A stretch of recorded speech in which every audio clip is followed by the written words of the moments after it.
어제는 열이 내렸다. 오늘 아침은 봄처럼, 마치 그림 속의 봄처럼 시작되었다.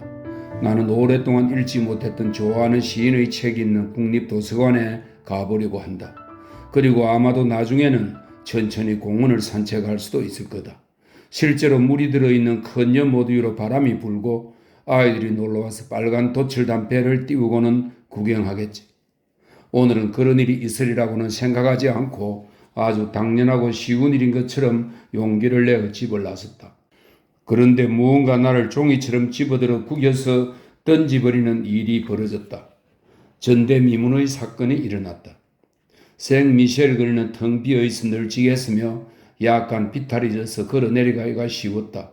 위쪽 여닫이 창문들이 유리 같은 맑은 소리를 내며 열렸고 그 반짝임이 마치 거리 위에 하얀 새가 날아가는 것 같았다. 연붉은색 바퀴를 단 마차 한 대가 지나갔고 저 훨씬 아래쪽에서는 누군가 무언지 밝은 녹색의 짐을 들고 가고 있었다. 번쩍거리는 마구를 단 말들이 어둠이 뿌려진 깨끗한 차도를 달려가고 있었다. 바람은 흥분한 듯 신선하고 부드럽게 불어왔다. 모든 것이 위로 솟아올랐다. 냄새며 외치는 소리며 종소리며 모두. 저녁에 빨간 옷을 입은 가짜 집시들이 음악을 연주하는 어느 카페를 지나갔다. 열린 창문에서는 밤을 지새운 공기가 양심의 가책을 받기라도 한 듯이 새어나오고 있었다. 머리를 번지르르하게 빗은 종업원들이 가게 문 앞에서 청소를 하는 중이었다. 그중 한 명이 몸을 구부리고 서서 노란 모래를 한 줌 한 줌 테이블 밑으로 던지고 있었다.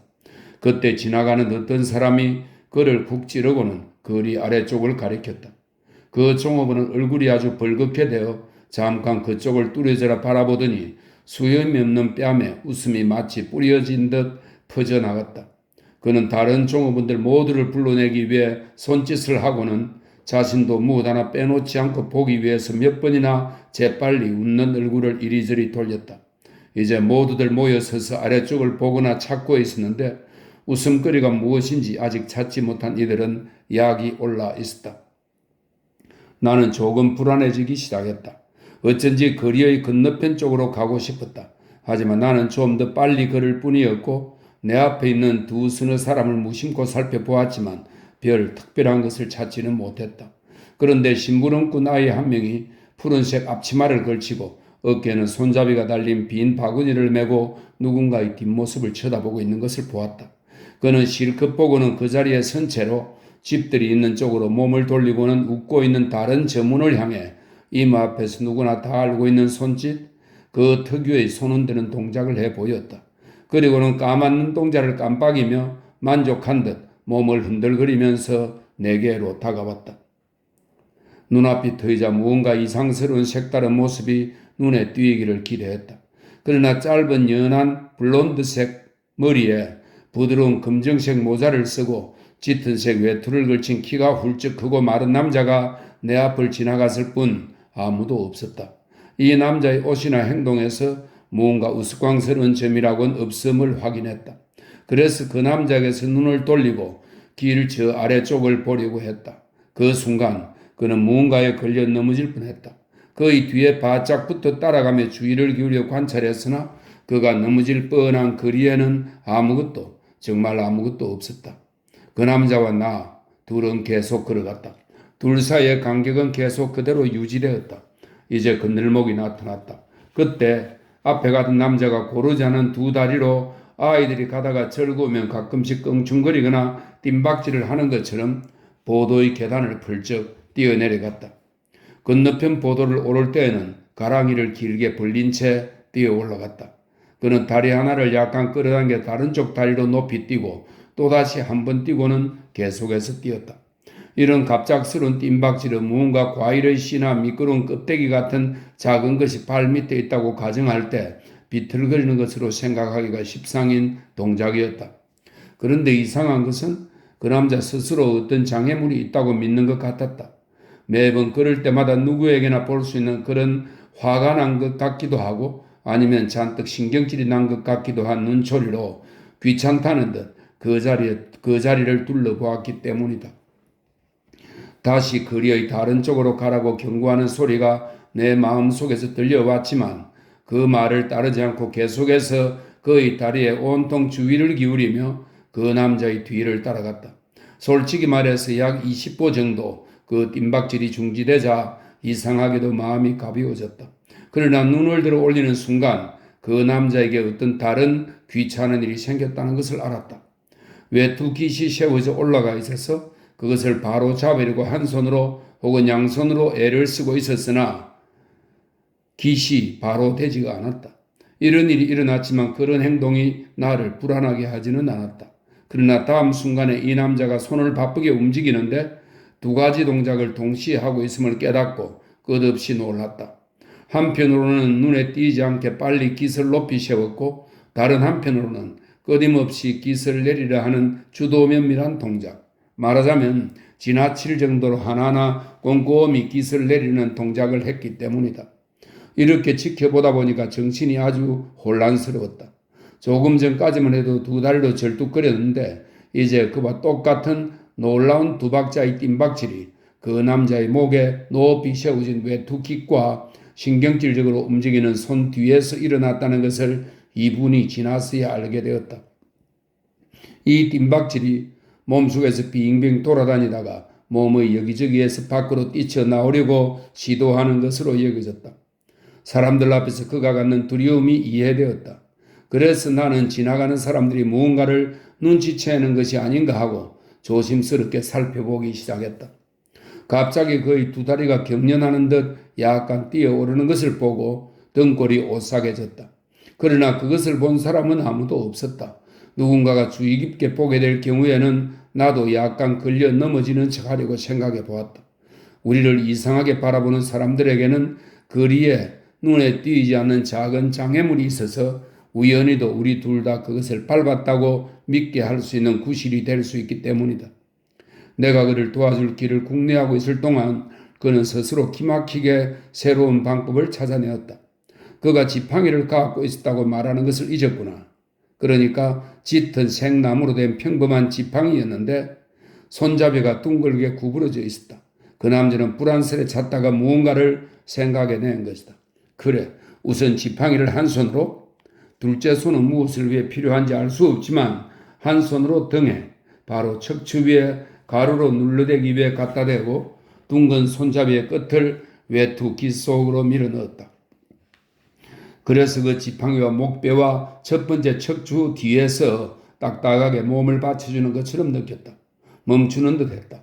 그것은 남들의 주목을 끌지 않는 자세였고 기껏해야 약간 거만하게 보일 뿐이었다.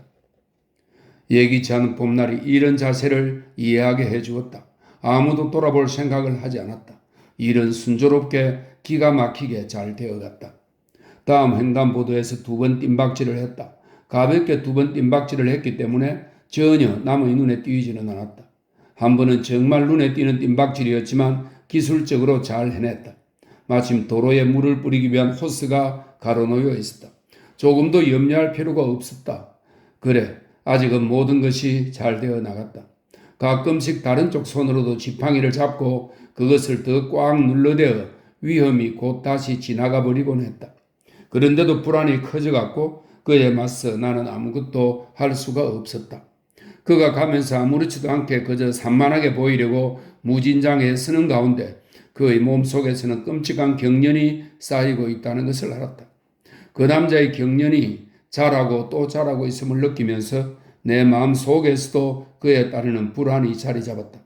심한 경련이 그 남자의 내부에서 몸을 흔들기 시작할 때 그가 죽어라 지팡이를 움켜잡는 것을 보았다. 양손의 모양이 너무나도 가차없고 엄격해서 크고 굳셀 수밖에 없을 그의 의지에 내 모든 희망을 걸었다. 그러나 이럴 때 의지가 무엇이겠는가? 힘이 다하여 그가 더 나아가지 못하는 순간이 분명히 올 것이다. 나, 몹시 가슴을 두근거리며 그의 뒤를 따라갔던 나는 남아있는 힘을 돈처럼 모아 그의 손을 보면서 부탁했다.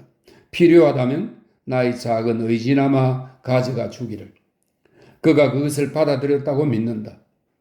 생미셸 광장에는 기차가 많이 있었고 바쁘게 왔다 갔다 하는 사람들이 있었다. 우리는 종종 두 대의 마차 사이에 끼어 걸었는데 그럴 때면 그는 숨을 들이쉬고 쉬리는 듯 뛰지 않고 조금씩 앞으로 나가거나 살짝 뛰는가 하면 약간 고개를 끄덕이기도 했다. 그것은 어쩌면 그 남자의 몸속에 갇혀 있는 병이 그를 이겨내리는 책략이었는지도 모른다. 저항하려는 그의 의지가 두 군데에서 무너져 버렸는데 이렇게 무너짐으로써 경련하는 근육에는 은근하고도 유혹적인 자극과 어쩔 수 없이 일어나는 두 박자의 움직임이 남겨졌다. 그러나 지팡이가 아직 그 자리에 그대로 있었고 두 손은 성인하고 노여운 듯했다. 이렇게 해서 우리는 다리로 접어들었고 아무 일도 없었다. 그런데 그 남자의 걸음걸이가 약간 불안정해졌다. 그는 두 걸음 앞으로 걷다가 이제 멈추었다. 선체로 있었다. 왼손이 슬그머니 지팡이를 놓더니 그것을 천천히 쳐들고 공중에서 들들 떠는 것을 나는 보았다. 그 남자는 모자를 약간 뒤로 젖히고 이마를 훔쳤다. 머리를 조금 돌린 후 그의 시선은 흔들리면서 멍하니 하늘과 건물들과 물을 건너가다가 그만 급강하했다. 지팡이는 손에서 떨어져 나가고 그는 하늘을 날리는 듯 두 손을 펼쳤다. 자연의 힘처럼 그에게서 무엇인가 터져나와 그의 몸을 앞으로 구부리게 했다가 뒤로 젖히게 했다가 목을 끄덕이다가 숙이게 했다. 그는 춤을 추리는 듯이 경련을 일으키며 무리 속으로 내동댕이 쳐졌다. 많은 사람들이 그의 주위에 몰려들었기 때문에 더는 그를 보지 못했다. 마음이 텅 비어 있는데 어딘가로 간다는 게 무슨 의미가 있겠는가? 나는 한 장의 빈 종이 같은 기분으로 건물들을 쭉 따라 다시 대로를 걸어 올라갔다. 헤어지지 않으면 안 되었기 때문에 헤어진 후 사실 아무 할 말이 없었지만 나는 너에게 편지를 쓰려고 한다. 한번 시도해 보는 거야. 아니, 써야만 한다고 생각해. 왜냐하면 팡태웅에서 성녀의 그림을 보았기 때문이야. 외로워 보이는 성녀와 지붕, 문짝, 희미하게 빛을 비추고 있는 램프와 저쪽에서 잠자고 있는 시가지, 강, 그리고 달빛에 비치는 먼 곳을 보았기 때문이었어. 성녀가 잠자고 있는 시가지를 지키고 있었어. 울고 또 울었어. 그 모든 것이 갑자기 너무나 뜻밖에 나타났기 때문이었어. 나는 성녀 앞에서 울었지. 자신을 가눌 수 없었거든. 내가 파리에 있다는 이야기를 들으면 대부분의 사람들은 기뻐하고 부러워해. 일리가 있지. 파리는 대도시로서 크고 또한 온갖 야릇한 유혹들로 가득 차 있으니까. 나는 어떤 의미에서 그런 유혹들에 빠져버렸다고 말할 수 있어. 그렇다고 밖에 달리 무슨 말을 할 수 있을까? 내가 파리의 그런 유혹에 빠져버려 내 성격이 달라지게 하지는 않았더라도 결과적으로 어떤 변화를 가져온 셈이야. 그러니까 내 세계관의 변화일까? 어쨌든 내 생활의 변화를 가져오게 했어. 이로 인해 모든 사물을 보는 관점은 나의 내부에서 완전히 다르게 형성되었지. 어떤 차이가 있는가 하면 지금까지 어떤 것보다 더 많이 인간으로부터 나를 격리시키게 되었다는 거지. 하나의 달라진 세계, 온통 새로운 의미를 지니는 하나의 새로운 삶. 모든 것이 너무나 달라져서 지금 이 순간 모든 것이 너무나 새로워서 나를 다소 힘들게 하고 있어. 새로운 환경 속에서 나는 신출내기인 셈이지. 한번 바다를 볼 수는 없을까? 그래, 나는 다만 너가 올 수 있을 거라고 상상하고 있어. 너는 내게 의사가 있는지 물어볼 수도 있었을 텐데 의사를 알아보는 것을 잊어버렸지. 그런데 이제는 그럴 필요가 없게 되었어. 시체라는 보들레르의 믿을 수 없는 시를 아직도 기억하고 있니? 나는 이제야 그 시를 이해할 수 있는지도 몰라. 마지막 연을 빼고는 그의 표현이 옳았어. 그런 일을 당했으니 그가 어떻게 해야 했을까? 이 끔찍한 것 속에서 겉보기에 혐오스럽게만 보이는 것 속에서 존재하는 모든 것들에게 통용되는 그 존재성을 보는 게 보들레르에게 주어진 과제였어. 선택이나 거부는 없지. 너는 플로베르가 성 줄리앙 수도사의 전설을 쓴 것이 우연이라고 생각하니? 누군가가 밤에 나 환자와 함께 자면서 사랑하는 사람의 따뜻한 마음으로 그를 포근하게 해줄 수 있을지 아닐지가 나에게는 몹시 중요하게 여겨져. 그렇게 된다면 좋은 결과가 안 나올 리 없지. 내가 이곳에서 실망해서 괴로워하고 있다고는 생각하지 마. 그 반대거든. 비록 현실이 나쁘다 하더라도 나는 그 현실을 위해 내가 기대했던 모든 것을 포기할 마음의 준비가 되어 있어. 때때로 스스로조차 놀라곤 하지. 아, 이런 것을 조금이라도 너와 나눌 수 있다면 좋을 텐데. 그러나 그렇게 될 수 있을까? 그렇게 될 수가? 아니야. 이것은 고독의 대가일 뿐이야. 이것이 편지의 초안이다. 공기의 성분 하나하나 속에 들어있는 무서운 것의 존재. 너는 투명한 공기와 함께 그것을 들어 마시게 되지. 그러면 너 속에서 그것이 빛처럼 내려서는 딱딱해지고 몸의 기관들 사이에서 날카로운 기하학적 도형을 형성한다. 현장에서, 고문실에서, 정신병원에서, 수술실에서, 늑가 아래, 아치형 다리 아래에서 고통과 공포를 경험한 모든 것은 이 모든 것은 끈질기게 사라지지 않는 영원성을 갖고 있으며 자기 주장을 하고 존재하는 모든 것을 질투하면서 끔찍한 자신의 현실에 매달려 있다. 인간들은 그 중에서 많은 것을 잊어버렸으면 한다. 잠을 자게 되면 뇌 속에 들어있는 주름들을 부드럽게 다듬어 주지만 꿈은 수면을 밀어내고 다시 그림을 그린다. 그러면 인간은 깨어나 숨을 헐떡거리며 어두움 속에서 촛불을 밝히고 희미한 안도의 빛을 설탕물처럼 마신다. 그러나 이런 안도감은 어떤 모서리에서 유지되는가? 약간만 고개를 돌려보면 눈에 익숙하고 정다운 것들이 다시 나타나게 된다. 그리고 조금 전에 그렇게 위안을 주던 희미한 것들이 공포의 윤곽보다 더 분명해진다. 방을 텅 비게 하는 빛을 조심해라. 행여 너가 앉아있는 뒤쪽에 생긴 그림자가 너의 주인처럼 일어서지는 않을까 하고 뒤를 돌아다 보지 마라. 어쩌면 어둠 속에 그냥 남아있어서 너의 무안정한 마음이 모든 구별할 수 없는 것들의 무거운 마음이 데리고 시도하는 것이 나았을지도 모르겠다. 그런데 너는 지금 정신을 가다듬고 너의 두 손 안에 있기를 그만두는 너 자신을 너 앞에 본다. 그리고 가끔 막연한 동작으로 너의 얼굴을 되뇌어 그려본다. 그리하여 너의 내부에는 공간이 거의 없어지고 이런 좁은 데서는 너 안에 아주 커다란 것이 머무를 수 없게 된다는 게 너를 매우 안심시킨다. 어떤 엄청난 것도 너희 속에 들어있어야 한다는 것과 그런 환경에 맞추어 작아져야 한다는 것이 또한 너를 안심시킨다. 그러나 너희 밖은 끝이 없다. 만일 밖에서 두려움이 커지면 너희 속에도 들어오게 되고 채워진다. 부분적으로 너희 힘으로 조절할 수 있는 혈관이나 너희 둔감한 기관에 들어있는 정맥 속에서는 두려움이 커지지 않지만 수만 갈래로 갈라진 근해 존재의 아주 구석진 곳에까지 파이프를 통해 흡입되어 올라가 모세 혈관에서는 두려움이 커져간다. 거기에서는 두려움이 높이 솟아올라 너보다 높아지고 내가 마지막 피난처인 듯이 도망쳐간 너의 호흡보다도 더 높아진다. 그럼 어디로 가나? 어디로 가야 하나? 너의 심장은 너를 너 속으로 몰아내고는 너의 뒤를 쫓고 그러면 너는 거의 너의 밖에 나와 있어 너의 속으로 다시 돌아갈 수 없게 된다. 너는 사람들이 풍뎅이 같은 곤충을 짓밟을 때 내장이 튀어나오듯 그렇게 너희 속에서 튀어나오게 되니 너희 표피가 지닌 약간의 단단함과 적응력은 아무 의미가 없게 된다. 공허한 밤이여. 말없이 밖을 내다보는 창이여. 굳게 닫힌 문이여. 오래전부터 무슨 뜻인지 하나도 모르면서 전해 내려오고 인정되어 온 시설물들. 계단의 적막함, 옆방에서 오는 적막함, 천장 높은 곳의 적막함이여. 어머니, 당신은 일찍이 어렸을 때 이 모든 적막함을 가로막아 주셨던 유일한 분이십니다. 당신께서 이 적막함을 도맡으시고 말씀하시기를 놀라지 마라, 엄마다. 당신은 무숨에 벌벌 떠는 어린이를 위해 밤새도록 적막함이 되어주신 강한 분입니다. 당신은 촛불을 밝히시고 이미 그 불을 밝히는 소리 자체가 당신이셨습니다. 당신께서 불빛을 손에 들고 말씀하시기를 엄마다 놀라지 마라. 당신은 천천히 촛불을 옆에 두셨습니다.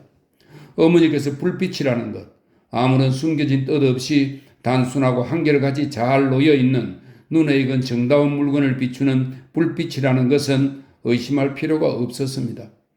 벽 어딘가에서 소리가 나거나 복도에서 걷고 있는 발소리가 들리면 당신은 미소만 지으시다가 당신의 얼굴을 불안해하며 살피는 아이에게 마치 그 아이와 약속하며 서로 의견이 일치된 것처럼 환하게 미소를 지으십니다. 이 세상의 권세 중에 어떤 힘이 당신의 힘과 견줄 수 있겠습니까? 보십시오. 왕들은 누워서 허공을 응시하고 있는데 이야기꾼도 그의 불안한 마음을 바꿀 수는 없습니다. 애측의 젖가슴 옆에 누워있는 그들을 공포가 덮쳐 그들로 하여금 무력하게 하고 욕정도 사라지게 합니다. 그러나 당신은 와서 괴물을 당신 뒤에 잡아두고 전신으로 그 앞에 서서 막아줍니다. 여기저기서 축해 올릴 수 있는 장막 같지는 않습니다. 아닙니다. 당신은 당신을 필요로 하는 부름을 듣고 앞장서서 달려온 것 같습니다. 당신께서는 나타날 수 있는 모든 무서운 것들보다 앞질러 오셔서 당신이 급히 내려오시는 발자국, 당신이 디디는 영원한 길, 당신 사랑이 날아오는 흔적만이 뒤에 넘은 듯이 그렇게 감싸 주십니다. 내가 매일 지나다니는 석고를 파는 가게에는 문 옆에 마스크가 2개 걸려 있다. 하나는 시체 안치소에 섰던 익사한 젊은 여자의 마스크이다. 그 모습이 살아서 미소를 짓고 있는 듯 아름답기 때문에 본을 떴겠지. 그 밑에는 현자의 모습을 한 마스크가 걸려 있다. 감각을 꽉 응축시킴으로써 드러나는 심한 갈등이 어린 모습. 끊임없이 발산대려하는 자신을 음악으로 엄격하게 단련시킨 모습. 혼탁하고 헛된 소리로 혼돈되지 않도록, 그리고 그에게서 우러나오는 소리 외에는 어떤 소리도 듣지 못하도록 신이 청각을 막아버린 얼굴. 소리가 없는 감각만의 세계, 긴장하면서 기다리는 세계, 소리가 창조되기 전의 미완성인 세계가 조용히 전달되도록 맑고 영원한 소리가 깃들인 얼굴.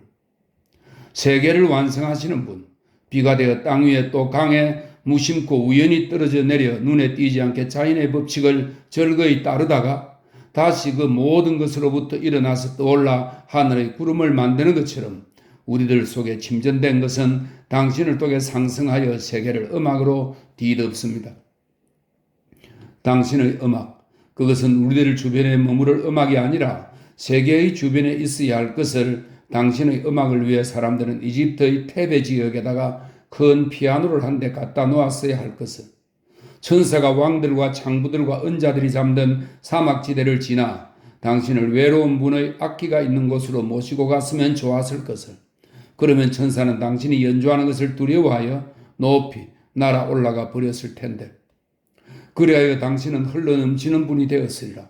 흐르는 분이시여 사람들이 듣지 못하였어도 우주만이 감당할 수 있는 것을 우주에다 돌려주었으리라. 사막에 사는 아라비아인들은 미신에 사로잡혀 멀리 달려 지나갔으리라. 그러나 대상들은 당신이 폭풍인 것처럼 당신이 연주하는 음악의 가장자리에 몸을 던졌으리라. 사자들만이 놀라서 그들의 몸속에 움직이는 피를 두려워하여 밤중에 당신에게서 멀리 떨어져 배회하였으리라. 누가 당신의 음악을 더럽혀진 귀에서 찾아내 올 것인가? 누가 쓸모없는 귀를 가진 부림의 매춘부들을 당신의 음악당에서 몰아낼 것인가? 정액이 쏟아져 내린다. 그것들은 장녀처럼 절개하며 그것을 가지고 논다. 아니면 그것들이 자위행위로 만족을 취하고서 누워있는 동안 정액은 그것들 모두 사이에 흘러내린다. 마치 오난의 정액처럼.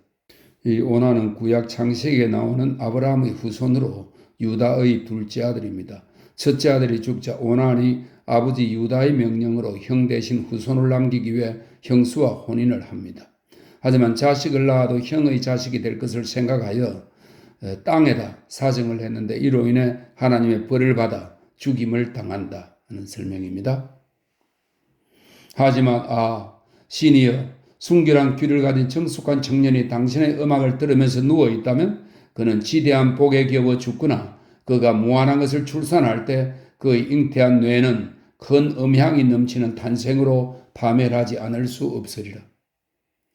나는 그것을 과소평가하지는 않는다. 그런 일에는 용기가 필요한 것이다. 그러나 잠시 가정해보자. 누군가가 용기가 있어 이 용기로 그들이 어디로 들어가는지, 많은 남은 날을 무엇으로 시작하며 보내는지, 밤에는 잠을 자는지 언제나 알아내기 위해서 남의 뒤를 따라간다고 해보자. 한번 그렇게 하면 누가 다시 그것을 잊어버리고 혼돈할 수 있겠는가? 특히 그들이 정말 잠을 자는지 확인해 보아야 할 것이다. 그러나 용기만으로는 되지 않는다. 왜냐하면 그들은 보통 사람처럼 뒤를 따라가는 것이 쉽지 않고 나타났다가 곧 사라지기 때문이다. 그들은 세워졌다가 치워져 버리는 납으로 만든 장난감 병정처럼 여기 나타났다가 다시 가버리기 때문이다. 사람들이 그들을 찾게 되면 그들은 좀 떨어진 장소에 있지만 아주 숨겨진 장소는 아니다. 숲들은 멀리 있고 길은 잔디밭을 따라 꾸불꾸불 나 있다. 거기에 그들은 서 있어 그 주위는 마치 유리를 덮어쓰고 있는 것처럼 투명한 분위기가 감돈다. 너는 이 작은 체구의 눈에 띄지 않는 남자들을 사색에 잠겨 산책하는 사람들로 여길 수가 있다. 그러나 그것은 착각이다. 그의 왼손을 보게 되면 그가 왼손을 낡은 외투의 늘어진 주머니에 넣고 무언가를 찾아 끄집어내어 그 작은 것을 서투르게 눈에 띄도록 공중에 들고 있는 게 보이지. 1분도 채 안 되어 참새 두세 마리가 호기심에 찬 듯이 포르륵 날아온다. 만약 그 남자가 움직이지 않는 것을 보고 안심하게 되면 참새들이 날아오지 않을 이유가 없다. 마침내 한 마리가 나타나 아무렇지도 않게 아주 체념한 듯 손가락 끝에 오래된 달콤한 빵 조각을 들고 있는 왼손 주위를 잠시 바쁘게 날아다닌다. 그리하여 그 남자 주위에 구경꾼들이 점점 더 많이 모여들면 물론 적당한 거리를 두지만 그는 점점 더 그들과는 거리가 먼 딴 사람이 된다. 그는 거기에 마치 타들어가는 촛불처럼 서서 남은 심지로 불을 피워 그것으로 인해 온통 따뜻해져 꼼짝도 하지 않는다. 그가 어떻게 새들을 유인하고 끌어당겼는지 그 많은 어리석은 새들은 판단할 수가 없다. 만약 구경꾼들이 없어서 그 남자를 오랫동안 거기에 서 있게 했더라면 틀림없이 천사가 갑자기 나타나 그 쪼글쪼글한 손에 있는 오래된 달콤한 빵 부스러기를 먹었을 텐데 언제나처럼 사람들은 그에게 방해가 된다. 그들은 다만 새들이 올 것인지만을 궁금해하고 그 남자가 새들을 부르는 것 외에는 아무것도 기다리지 않는다고 떠들어대면서 참새만으로 만족해한다. 고향의 작은 뜰하게는 뱃머리의 조각처럼 비바람에 젖은 낡은 인형이 땅에 약간 비스듬히 꽂혀 있다. 이런 자세는 그들이 언제 어디선가 풍랑이 가장 컸던 그들이 삶에서 비롯된 것인가? 언젠가 화려한 시절이 있었기 때문에 이제 이렇게 퇴색해버린 것인가? 너가 그것을 물어보겠니? 너는 여자가 세게 모이를 주고 있을 때에는 그들에게 아무것도 물어보지 마라. 그런 여자들은 심지어 뒤따라갈 수 있다. 그들은 지나가면서 쉬운 일인 듯이 모이를 준다. 그러나 방해하지 마라. 그들은 어떻게 해서 그렇게 되었는지 모른다. 어느새 그들의 손가방에 빵 조각이 많이 들어있다. 얇은 시올에서 커다란 빵 조각을 조금 꺼내어 입으로 씹어서 촉촉하게 해서 내밀고 있다. 여자들은 자신의 침이 조금이라도 세상으로 나간다는 사실과 작은 새들이 그 맛을 금방 다시 그 맛을 잊어버릴지라도 주둥이에 묻혀 날아다니는 것을 기쁘게 생각한다. 완고한 작가여. 완고한 즉 노르웨이의 극작가 입센을 말합니다. 완고한 작가여. 다른 사람들이 당신의 작품을 일일이 분석하여 자신이 취할 바를 차지하고 만족하는 것처럼 나도 당신의 작품을 읽으면서 그렇게 해보려고 했습니다. 나는 아직도 명성이라는 것을 몰랐기 때문입니다. 명성이라는 것은 발전해 나가는 인간에 대한 공식적인 파괴이며 군중이 그 사람의 공사장에 몰려들어 쌓아 올린 돌들을 밀어내 버리는 그런 것입니다. 그 어딘가에 있는 젊은 작가여, 당신의 마음을 전율케 하는 무언가가 솟아오르면 아무도 당신을 모른다는 사실을 마음껏 누리세요. 당신을 아무것도 아니라고 여기는 사람들이 당신의 말에 반박하고 당신이 사귀고 있는 사람들이 당신을 버리고 당신의 멋진 생각 때문에 당신을 매장시키려 해도 나중에 오게 될 명성의 교활한 적대감, 그대를 사방에 뿌려 흩어버림으로써 그대를 허물없는 존재로 만드는 적대감에 대항하기 위해 당신의 내면에서 당신을 지탱시켜주는 이 분명한 위험은 무엇인가? 이 적대감은 당신에 대해 나쁜 소문을 퍼뜨림으로써 당신을 무너뜨리고 맙니다. 그것이 무슨 소용이 있겠어요? 비록 당신을 경멸하지 않는 소문일지라도 그 소문을 내달라고 어느 누구에게도 부탁하지 마세요. 시간이 가고 당신의 이름이 사람들 사이에서 오르내리게 되면 그런 짓을 당신이 그들의 입을 통해 찾아낸 온갖 소문보다 더 진지하게 여기지는 마세요. 당신의 이름이 더럽혀졌다고 생각하고 버리세요. 신이 밤중에 당신의 이름을 부를 수 있도록 어떤 다른 이름을 선택하고 그것을 모두들 앞에서 숨겨버리세요. 가장 고독한 시인이여, 소외당한 이여, 세상 사람들은 당신의 명성에 대해 당신을 어떻게 맞이하였는가? 그들이 당신을 철저하게 적대한 지 얼마나 되었는가? 그런데 지금 그들은 마치 당신의 친구인 양 당신과 사귀고 있습니다. 그리고 그들은 당신의 말에 망상의 철장에다 끌어넣고 다니며 곳곳에서 보여주고 조금 자극해 봅니다. 자기들은 안전하다고 생각하고 끔찍한 맹수 같은 그대의 모든 것을, 그 맹수가 내 안에서 튀어나와 사막에 서 있는 나를 공격했을 때 그제서야 비로소 나는 당신의 작품을 읽었습니다. 절망한 당신이 가야 할 길이 모든 지도에 잘못 표시되어 있었습니다. 그대 자신이 결국 그랬듯이 절망하여 나를 기습했기 때문입니다. 독약처럼 그대의 궤도가 하늘을 뚫고 지나갑니다. 당신이 가는 길에 희망 없는 쌍곡선이 무엇이 중요하겠습니까? 딱 한 번 우리에게 굽어져 다가왔다가 놀라움에 가득 차서 멀어져 가는 그 쌍곡선. 한 여인이 머무르든 가버리든 현기증 일어나는 사람이나 미친 사람이 있든 말든 죽은 사람이 살아있고 산 사람이 죽은 듯 하든 그것이 당신과 무슨 상관이 있단 말입니까? 이 모든 것은 당신에게는 아주 자연스러운 일이었습니다. 그러나 당신은 사람들이 현관을 통과하고 머무르지 않듯이 그런 것들을 지나쳐 버렸습니다. 그러나 사건들이 일어나고 가라앉고 변색하는 곳에서 잠시 멈추고는 몸을 굽히고 있었습니다. 일찍이 그 누구든 가보았던 곳보다 더 내면적인 곳에서 문 하나가 당신을 위해 활짝 열려 있었습니다. 당신은 불빛 속에서 정육이 옆에 있었습니다. 불신하는 이여, 당신은 어느 누구든 한 번도 데리고 가지 않았던 그곳에 앉아서 여러 과정을 구별하고 있습니다. 거기서 당신의 피 속에 무엇을 만들거나 말하는 성질이 아니라 무언가를 나타내 보이는 기질이 들어있어서 어마어마한 결심을 내렸습니다. 당신 자신도 처음엔 확대경을 통해서 볼 수 있는 그 미시한 현상을 정말 혼자서 바로 확대시켜 수많은 사람들, 아니 모든 사람들 앞에 거대하게 나타내 보이려 했습니다. 당신의 무대가 만들어졌습니다. 당신은 몇 세기 동안 거의 물방울로 압축된 우리들의 삶이 다른 예술에 의해 발견되고 서서히 드러나게 되는 것을 기다릴 수는 없습니다. 그리고 그런 우리들의 삶 속에서 개개인들이 점차적으로 의견 일치를 보아 결국은 기가 찬 소문들을 마치 그들 앞에 펼쳐지는 장면처럼 함께 사실인지 확인하자고 하는 것을 기다리고 있을 수는 없습니다. 당신은 거기에 가서 거의 측정할 수 없는 것을 측정하지 않으면 안 되었습니다.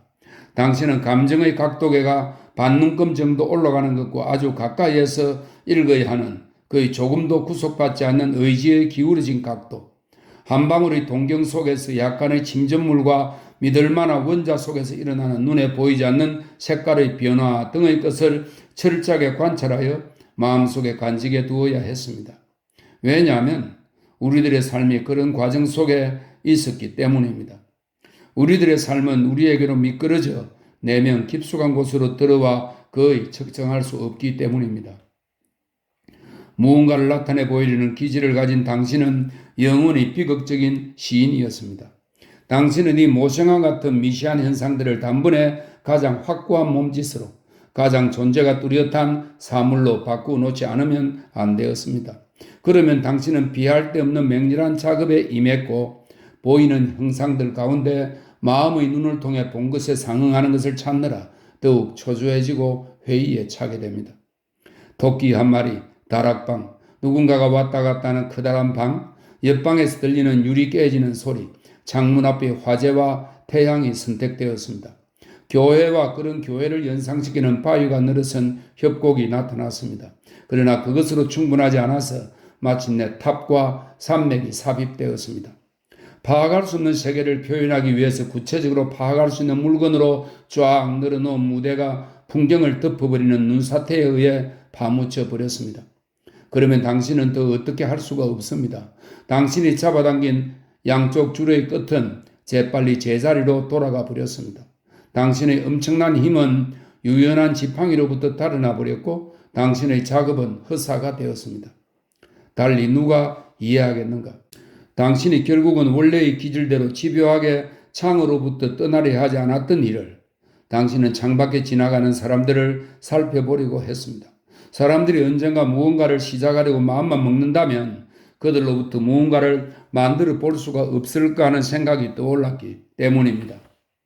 그 당시에 처음으로 눈에 띄었다. 내게는 아무도 여자에 관해서는 제대로 표현할 수 없었다는 것이 사람들이 여자에 관해서 설명할 때는 되도록 말을 적게 하거나 다른 사람의 이름이나 환경이나 사는 장소, 물건들을 들먹이면서 이야기하다가 막다른 지경에 이르면 부드럽고 조심스럽게 한 번도 그려본 적이 없는 여자 주변 윤곽을 희미하게 말하다가 끝맺는다는 것을 알았다.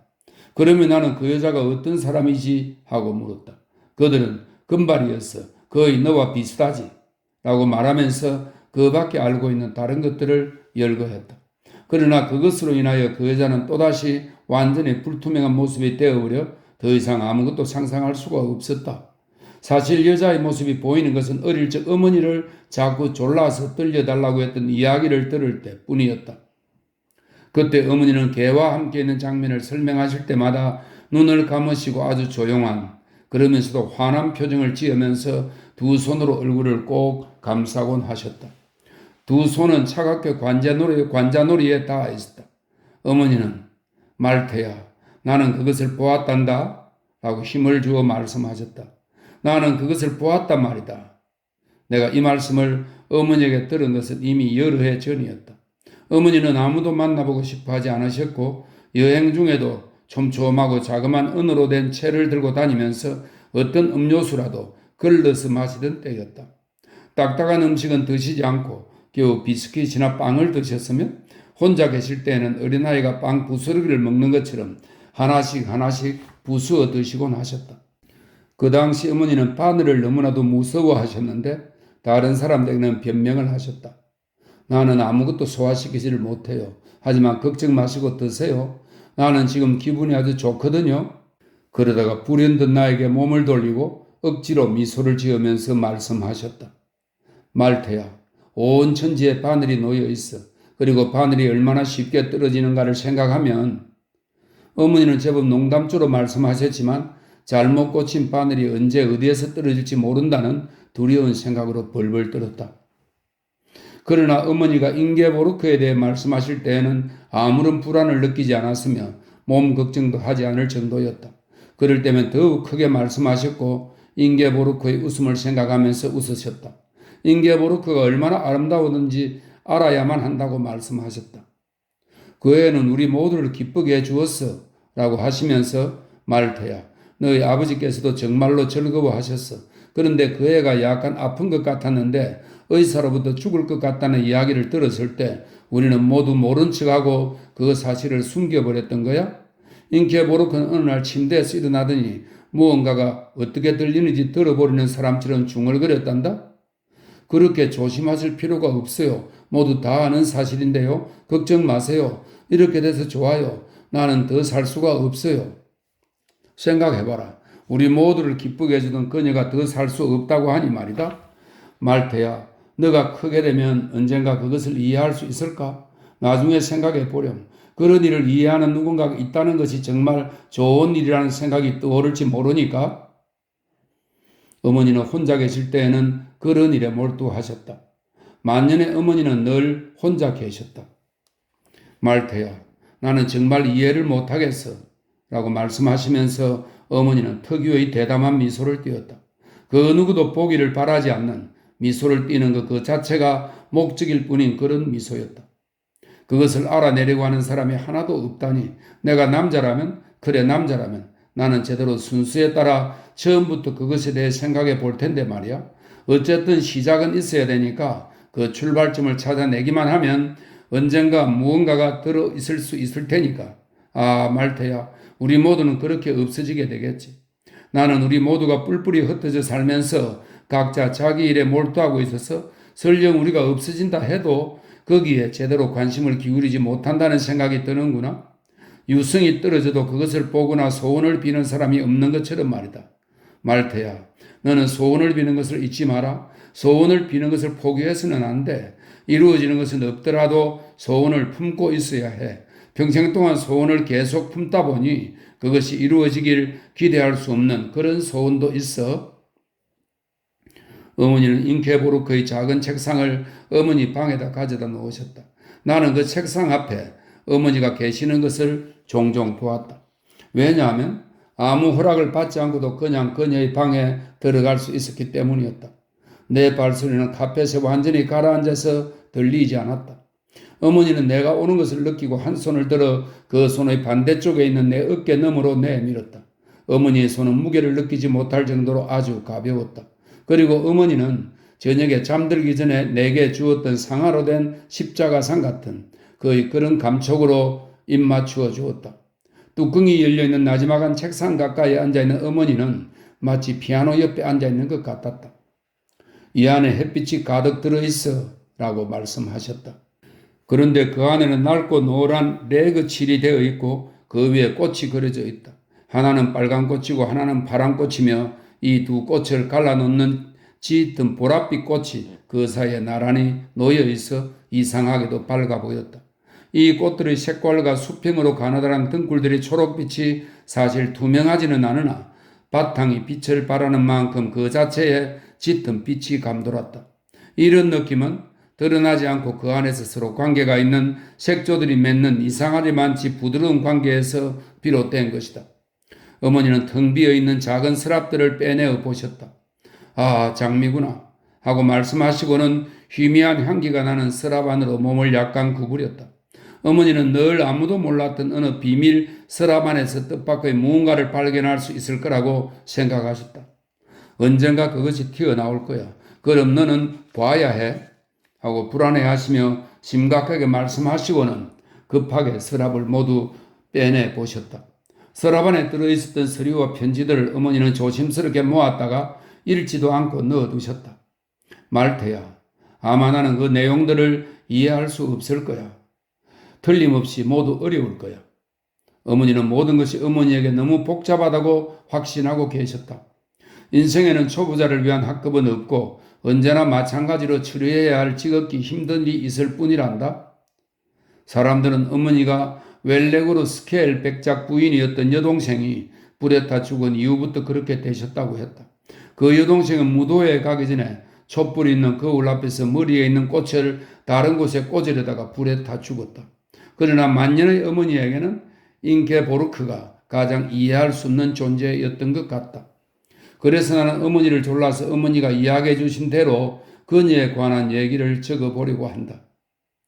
더위가 한창인 여름 무렵 잉게보르크의 장례식을 마친 목요일이었지. 차를 마시는 장소인 테라스에서 높다란 너름나무 사이로 조상 대대로 내려오는 묘지의 지붕을 볼 수가 있었어. 테이블은 한 사람도 더 앉을 수 없는 것처럼 그렇게 배치되어 있었지만 우리는 모두 그런 대로 널찍하게 둘러앉아 있었지.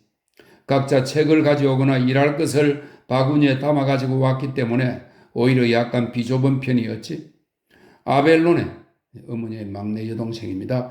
아벨로네가 차를 가져와서 모두들 찻잔이나 차 숟가락 같은 것을 돌리느라 정신이 없었다. 너희 할아버지만은 안락의자에 앉아서 집 쪽을 바라보고 계셨어. 그때가 마침 우체부가 올 시간이었어. 그전에는 잉게보르크가 식사 준비로 집 안에 좀 늦게 남아 있었으므로 대체로 그 애가 우편물을 가져왔었지. 잉게보르크가 아픈 주일에는 당연히 그 애가 오지 않는 것에 익숙했어. 왜냐하면 우리는 그 애가 올 수 없다는 것을 알았기 때문이지. 그러나 말태야, 그날 오후에 그 애가 정말 올 수 없던 그날에 말이야, 잉게보르크가 온 거야. 어쩌면 우리들의 잘못이었는지도 몰라. 우리가 그 애를 불러들였는지도 몰라. 기억하건대 나는 앉아서 무엇이 실제 다른가를 골똘히 생각하고 있었지. 그런데 나는 갑자기 무엇이라고 하는 말을 할 수가 없게 되었단다. 그것을 완전히 잊어버리고 말았지. 고개를 들자 모두들 집 쪽을 보고 있었어. 식구들은 특별히 눈에 띄는 모습으로 보고 있는 것이 아니라 그냥 조용히 평소와 다름없이 기다리는 듯 보고 있었어. 말태야, 그 생각을 하면 엄마는 으스스해진단다. 신이여 보호해 주소서. 그런데 말이야, 나는 어디에 있지 그 아이는? 하고 말하려고 했어. 그때 우리 집 개 카발리에가 평소에 하던 대로 테이블 밑에서 뛰어나와 그 아이를 마중하러 달려나간 거야. 말태야, 나는 그것을 보았단다. 정말 두 눈으로 보았단다. 개는 그 아이가 오지 않았는데도 그 아이를 마중하러 달려갔던 거야. 개의 눈에는 그 아이가 오는 것이 보였던 거야. 우리는 개가 그 아이를 마중하러 달려나간 줄 알았어. 개는 마치 우리에게 물어버리는 것처럼 우리 쪽을 두 번이나 돌아다 보았지. 그러고는 평소처럼 재빠르게 그 아이에게로 달려간 거야. 말태야, 그 아이가 살아있을 때와 똑같이 말이야. 개는 그 아이에게 갔던 것 같다. 왜냐하면 개가 거기 있지도 않는 무언가의 주위를 빙빙 돌면서 뛰기 시작했거든. 그러고는 그 아이를 핥기 위해서 그 아이 곁으로 똑바로 뛰어오르는 거야.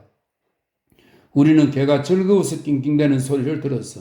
개가 그렇게 높이 여러 번 연달아 뛰어오르는 것을 보니 개가 뛰는 통에 그 아이가 가려서 우리에게 보이지 않는 것처럼 생각되었단다. 그런데 개가 갑자기 지저대더니 공중에서 몸을 한번 뒤집고는 이상하게도 서투르게 바닥으로 떨어졌는데 아주 신기하게 바닥에 납작 들어누워 꼼짝도 하지 않았지. 그때 반대편에서 하인이 편지를 들고 집 안에서 나왔어. 그는 잠시 망설이다가 우리의 얼굴을 바라보며 걸어오는데 좀 주춤거렸단다. 너희 아버지는 하인에게 거기에 있으라고 눈짓을 해 보였던 거야. 말태야, 너는 아버지가 동물을 좋아하지 않는 걸 알지? 그런데 아버지가 개가 있는 쪽으로 천천히 걸어가서 개 위로 몸을 구부렸어. 너희 아버지는 하인에게 무언가 짤막하게 한마디 하셨어. 나는 하인이 개를 들어올리기 위해서 개가 있는 쪽으로 뛰어가는 것을 보았어. 그런데 너희 아버지 자신이 그 개를 안고 어디로 가야 할지 모르는 듯 우물쭈물하더니 집 안으로 들어갔단다. 이 이야기를 듣다가 보니 거의 어둑해졌는데 나는 그때 어머니에게 손에 관한 이야기를 들려달라고 할 참이었다. 그때 나는 그것을 이야기할 수 있으리라 생각했다. 나는 이야기를 하려고 숨을 내쉬었으나 불현듯 그 하인이 사람들의 얼굴을 똑바로 바라보며 제대로 걸어올 수 없었던 기분을 이해할 수 있을 것 같았다. 그리고 어둡기는 했으나 내가 무엇을 보았는지 어머니가 아셨을 때 어머니의 얼굴을 생각하니 무서워졌다.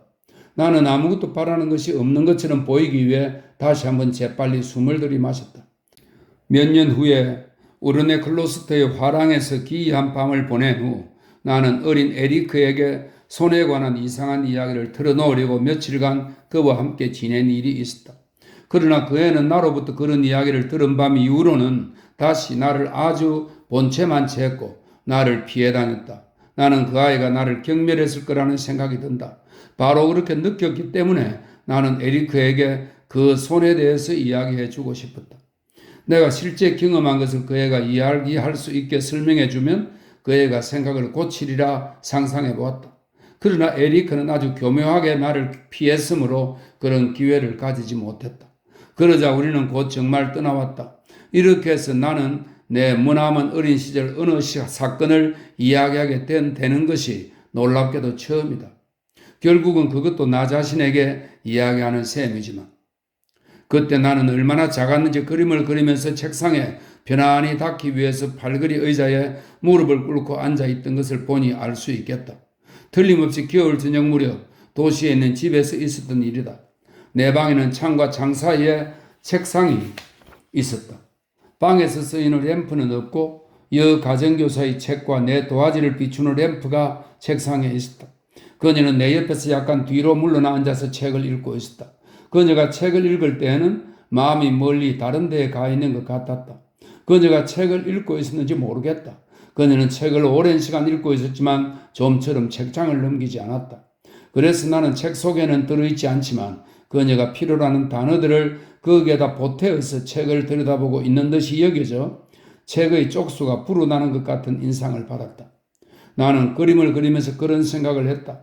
나는 어떤 특별한 생각도 하지 않고 천천히 그림을 그렸다.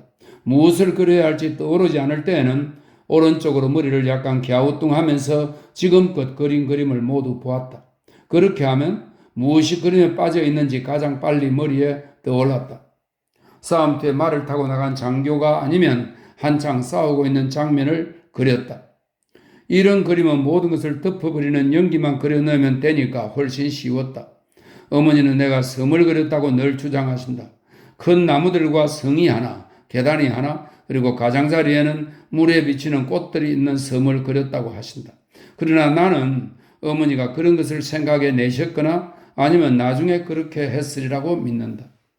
그날 저녁에는 내가 한 명의 기사를 이상스럽게 장비를 갖춘 말을 탄 단 한 명의 아주 뚜렷한 기사를 그리기로 약속되어 있었다. 그 기사의 옷차림을 색깔로 칠해야 했기 때문에 나는 자주 색연필을 바꾸어야 했다. 그런데 특히 빨간 색연필에 마음이 끌려 계속 그 연필만 쥐었다.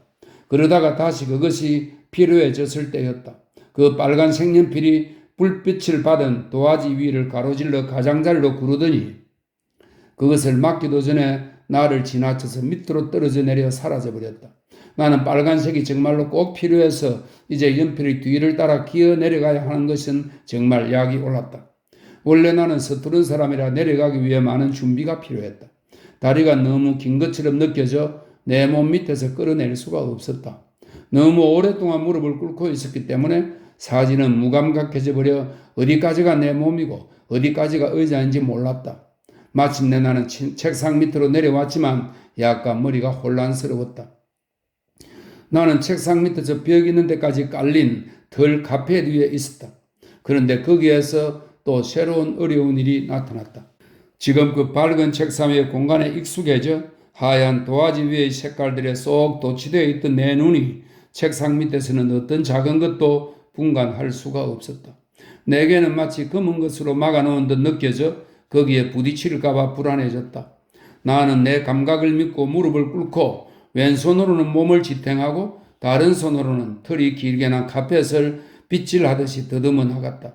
카펫은 그런대로 촉감이 좋게 느껴졌지만 색연필을 찾지는 못했다. 엄청난 시간을 허비한다는 생각이 들어 금방이라도 가정교사를 불러 램프를 비춰달라고 부탁하고 싶었으나 나도 모르게 크게 뜬 두 눈의 어두컴컴함이 서서히 사라지고 밝아지는 것을 느꼈다. 나는 밝고 가느다란 막대로 막아둔 벽 뒤쪽을 분간할 수 있었으며 책상 다리가 어디쯤 있는지도 알았다. 무엇보다 나는 꽉 펴진 내 손을 알아보았다. 그 손은 정말 혼자서 약간은 물속에 사는 동물처럼 책상 밑에서 움직이면서 카펫 바닥을 더듬고 있었다. 책상 밑에서 내 손이 지금껏 보지 못한 움직임으로 아주 자유롭게 돌아다니는 것을 보자 내가 가르치지 않은 동작도 할 수 있는 물건으로 여겨져 호기심에 찬 눈빛으로 그 손을 쳐다보고 있던 것이 아직도 기억난다. 손이 앞으로 나아가는 대로 쫓아다녔더니 아주 재미있었다. 나는 여러 가지에 대비해 두고 있었다. 그런데 뜻밖의 벽 쪽에서 지금까지 본 적이 없는 내 손보다 크고 지독히도 마른 손이 나온 것을 내가 어떻게 미리 짐작할 수 있었겠는가? 그 손은 반대편에서 나와 비슷한 방법으로 양손을 쫙 펴서 아무것도 보이지 않는지 이리저리 무언가를 찾으며 가까이 다가왔다. 내 호기심은 약간은 더 계속되었으나 갑자기 사라져버렸고 단지 두려운 생각만이 들었다.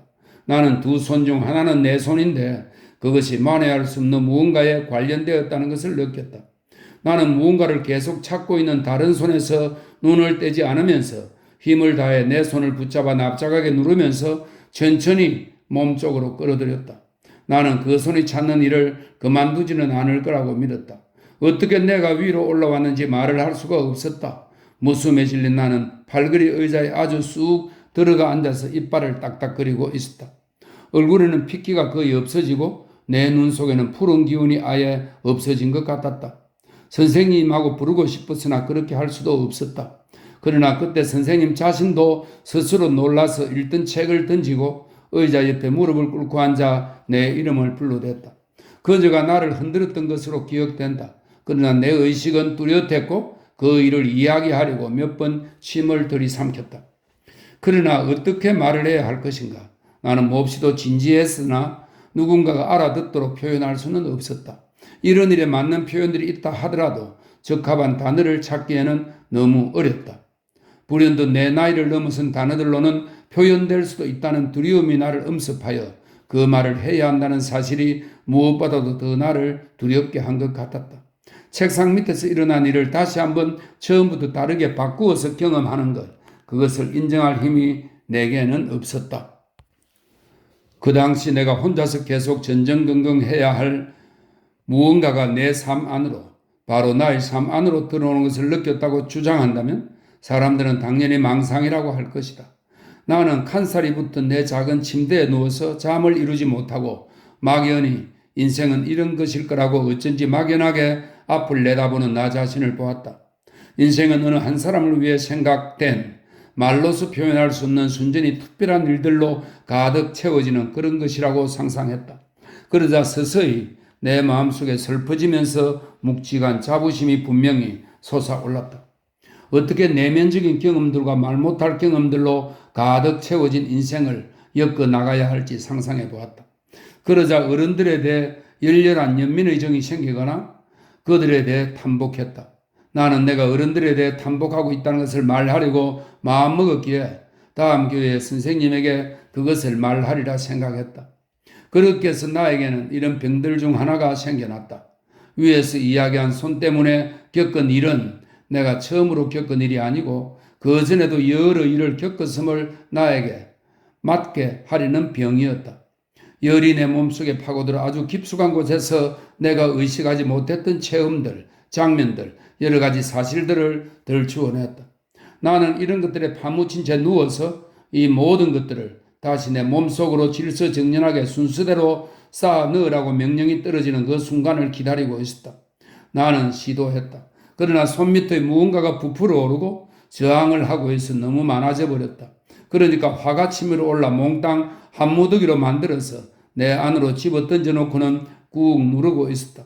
그런데 다시 덮어지지가 않아서 고함을 질러댔고 거의 반쯤 열린 상태로 계속 고함을 질렀다. 그리고 정신이 들기 시작하자 사람들이 오래전부터 내 침대 주위에 서서 내 손을 붙들고 있다는 것을 알았다. 촛불이 하나 켜져 있어서 사람들의 큰 그림자가 움직이는 게 보였다. 아버지가 무슨 일이 있었는지 말해보라고 나지막하고 부드럽게 말씀하셨지만 어쨌든 그것은 명령이었다. 내가 대답하지 않자 아버지는 초조해지셨다. 어머니는 밤에는 한 번도 오신 일이 없지만 딱 한 번 오신 적이 있었다. 내가 계속 고함을 질러대자 가정교사가 달려왔고 하인들의 책임자인 지베르젠 마부인 게오르크도 달려왔다. 그렇지만 소용없었다. 그러자 그들은 결국 황태자의 대무도에 참석하고 있는 부모님을 모시러 마차를 보냈다. 그러다가 갑자기 나는 마당 안으로 달려들어오는 마차 소리를 듣고는 잠잠해져 일어나 앉아 문 쪽을 바라보았다. 여러 방을 지나가는 소리가 조금씩 들렸다. 어머니는 야회복을 입으신 것도 잊으시고 달리다시피 들어와 하얀 털 외투를 뒤에다 떨어뜨린 채 맨살이 드러난 팔로 나를 끌어안았다. 나는 놀라기도 하고 난생 처음인 것처럼 기뻐하면서 어머니의 머리, 자그맣고 매끈한 얼굴, 귀에 달려있는 차가운 보석과 꽃향기 나는 어깨 끝을 덮은 비단의 촉감을 느꼈다.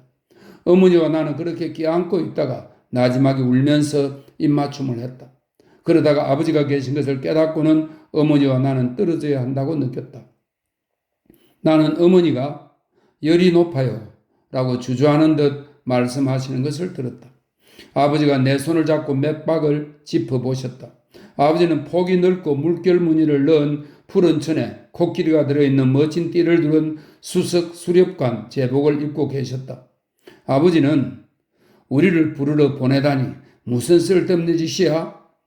하고 나를 쳐다보지 않고 방을 들여다보며 말씀하셨다. 부모님은 특별한 일이 아니면 돌아가겠다고 약속하고 오셨다. 정말 특별한 일도 아니었다.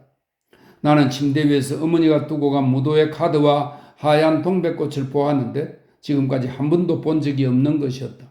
그것들이 얼마나 차가운 것인지를 느끼고는 내 눈 위에다 올려놓았다. 그런데 무엇이 지루했는가 하면 그런 병에 걸렸을 때의 오후였다. 밤에 잠을 제대로 자지 못하고 난 후 아침이 오면 늘 잠이 왔고 깨어나서 다시 아침인가 하고 보면 오후였으며 오후 내내 그 상태로 머물렀다.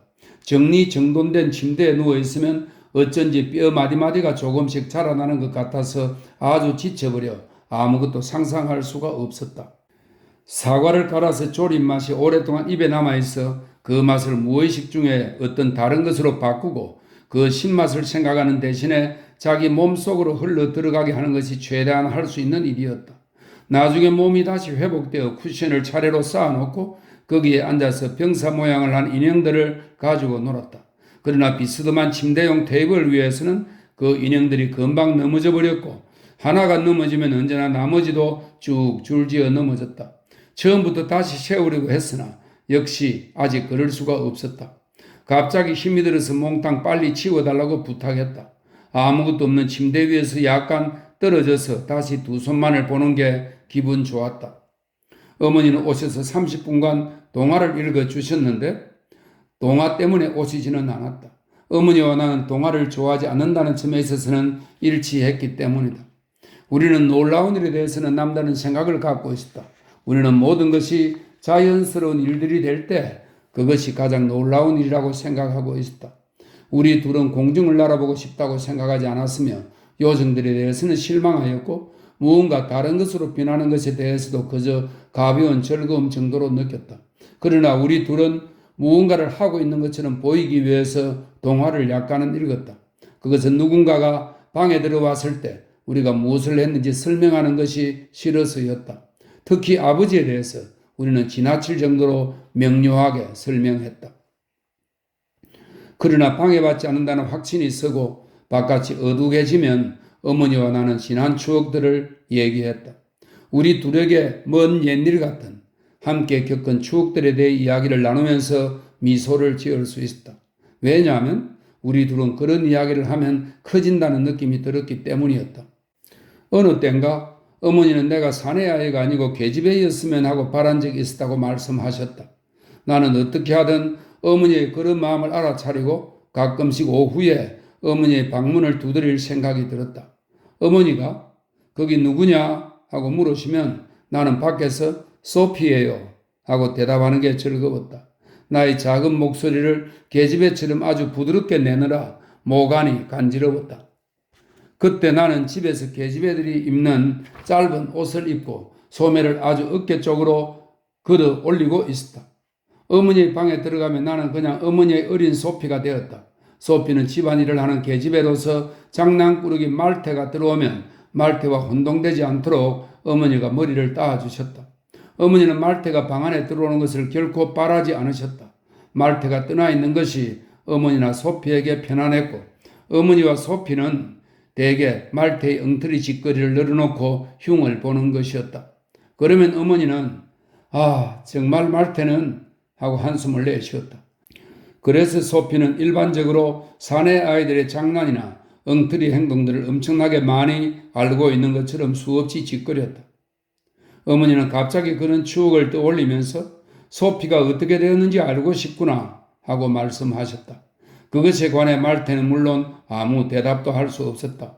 그러나 어머니가 소피는 죽었을 거라고 말씀하시면 말태는 완강하게 반박하고 죽지 않았음을 증명할 수는 없더라도 그렇게 믿지 않도록 간절히 말씀드렸다.